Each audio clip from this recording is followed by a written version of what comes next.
Hoi hoi, it's louisity again, and here is another book haul for y'all. Hoorah! So it's been a while since I did a book haul.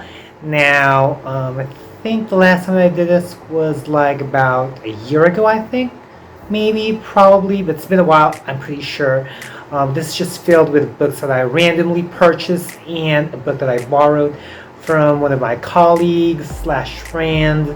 Um, yeah, and I still haven't used the gift card that I got for Christmas from one of my colleagues. Thank you so much again for that one. But yeah, I have spent my money on some books like randomly. So yeah, without further ado, I'm just going to be talking about the books that I borrowed and recently purchased.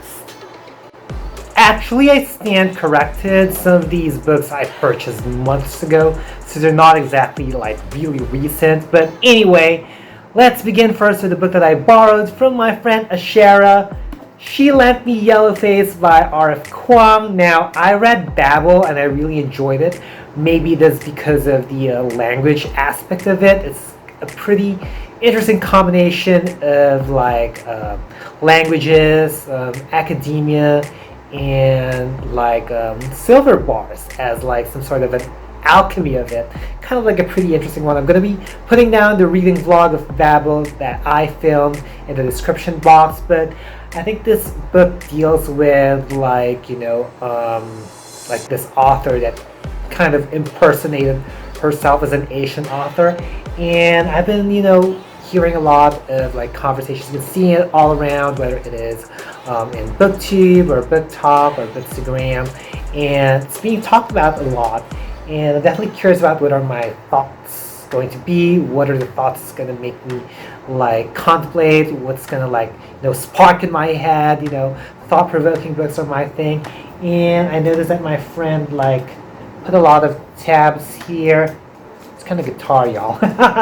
So yeah, I'm definitely curious about it. This is the second book that I'm going to be reading out of R.F. Kuang, if ever that, if I have not yet going to be reading The Poppy War anytime soon. But, well, who knows? But yeah, definitely looking forward to read this one. I think this one's more of like a contemporary fiction one, general fiction, contemporary fiction, you name it. So yeah, looking forward to read this one. Thank you, by the way, Ashara, for lending this to me. Now let's head on to my random purchases, beginning with Head by the Ceiling by Anthony Xie. Correct me if I'm wrong, if I mispronounce Anthony's name. Now, I saw Anthony about a year ago, who was a moderator for Samantha Sato's like book talk and signing for her book Water Moon, and I know that at the time he was like showing this one. He was kind of like low-key promoting his book, which is amazing. I'm definitely kind of like in the mood, and I'm having this mindset where I'm going to spend my money and invest my money on books written by Filipino authors. I want to uplift the Philippine publishing industry, Filipino authors, especially those who are based here in the Philippines, and really get their works out there, especially for us fellow Filipinos. So I would like to spend or invest my money on, these works, Filipino works, books written by Filipino authors, books that are published by Philippine publishing companies or publications. So yeah, I think this is like a horror kind of story, so that's gotta be interesting, as a Filipino, like whenever you hear all these horror stories, you're kind of like in the mood for. So yeah, definitely looking forward to read this one. Speaking of Samantha Sato, aka Samantha Sato Yambao, I decided to pick and buy The Elsewhere Express. Now, I'm starting to think that Samantha Sato Yambao is becoming an author for me. So yeah, I'm definitely like, thinking that I'm kind of becoming like the Samantha Sato Yambao supporter. Kind of like thinking I'm like the OG one because I've been supporting her for like more than a decade. I bought Before Ever After in 2016 and I read it I think in the same year or the following year. So yeah, you probably might think that I'm kind of like the OG Samantha Sato Yambao fan. Like, I'm definitely excited to like read this one. I attended her like book talk and signing for this one. So I have this signed as well. I already had my other books written by her that I own, signed by her in the Water Moon, a book talk and signing event in 2025. So yeah, and what I noticed is that her recent books, like the last couple of ones, are dealing with like what ifs, regrets, thinking about how things should have gone if it went the other way. And it is kind of like the themes that I'm kind of like gravitating lately, and kind of like what I contemplate a lot in life. There are so many things like for me, when you get older, you get to start thinking about like, what if it went the other way? Like for me personally, I'm thinking like, what if I started YouTube like when I was in college, when the market is probably not as saturated, and maybe I might have established myself, or something like that, and really made use of my time and starting to invest in my future in a way that I'm going to be creating content in YouTube and kind of like establish booktube in the Philippines early on, So I was like thinking about those things, like what if I started like earlier, and probably inspired people to really do booktube. It just made me think about those things.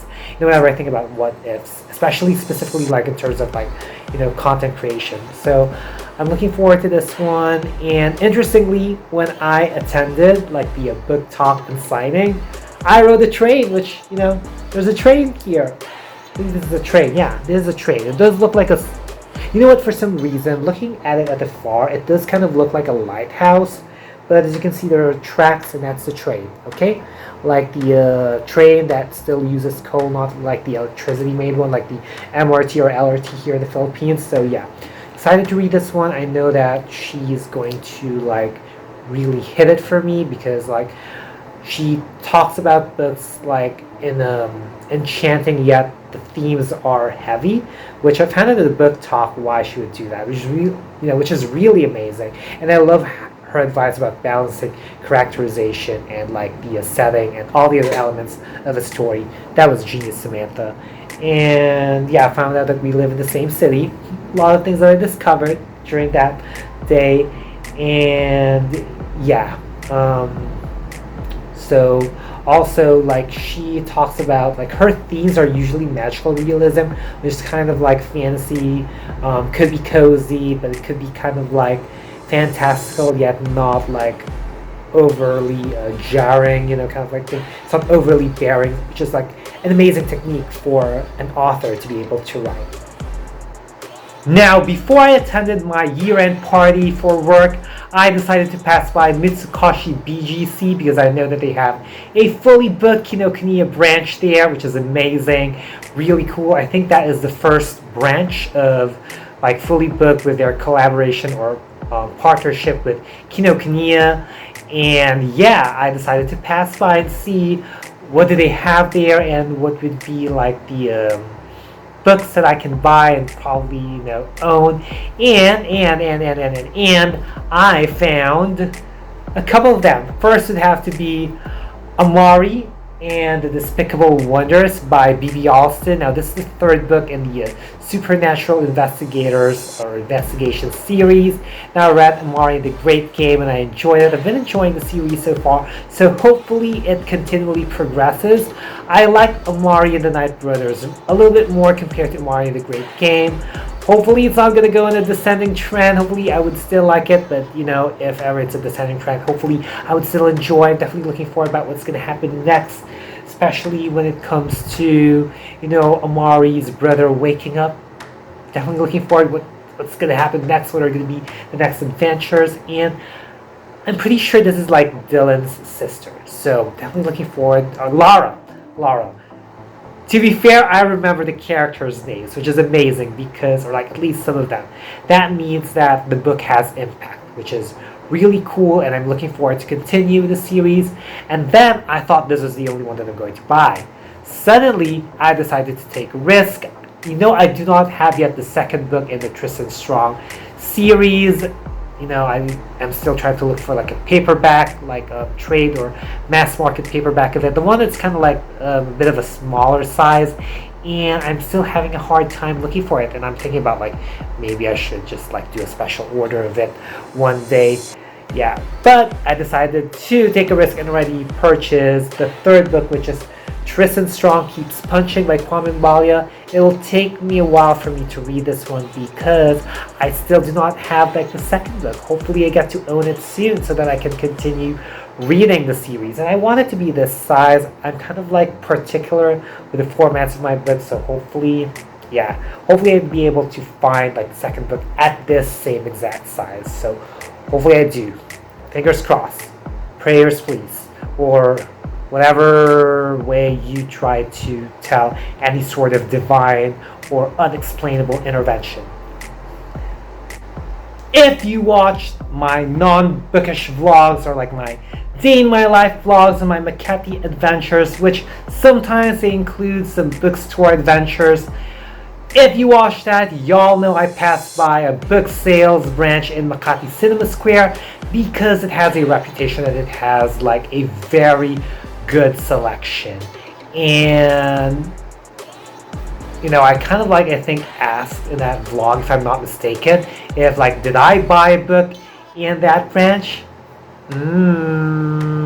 Well, I did, and I was surprised that I found this one, which is On the Come Up by Angie Thomas. Now, before I decided to buy this one, I decided to check whether this appears in my Everon, because I can just like make the most out of my Everon subscription and just like read it over there. But it wasn't, so I found it. It's hardcover.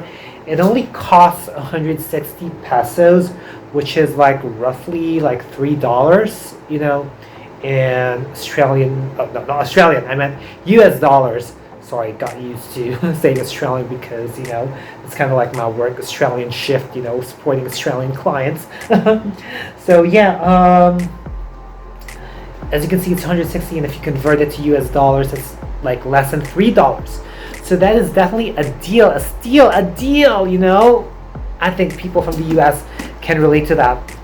Getting a hardcover, a hardbound book at like, less than $3, a hardback, less than $3. Yes, in the Philippines it happens, and I'm happy that it is for a book written by a black author, a BIPOC author, because I'll be honest with you, I don't really see a lot of books written by black authors here in the Philippines. I mean, that's just like the reality, but hopefully we can get a little more of that. I mean, hey, 3 books in this book haul are books written by black authors, y'all. So these are the books that I have acquired for the past months. Some of them are borrowed, some of them are bought. So yeah, feel free to comment down below the recent book or books that you acquired or borrowed. And if you haven't really bought any book like recently or for the past months, feel free to comment down below the book that you wish to own or acquire or borrow. So yeah. And if you've made it this far, leave a lotus emoji.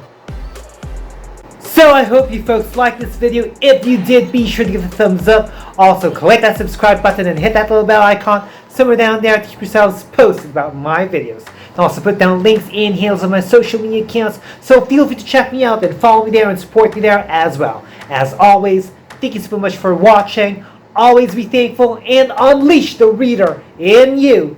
Bye, y'all.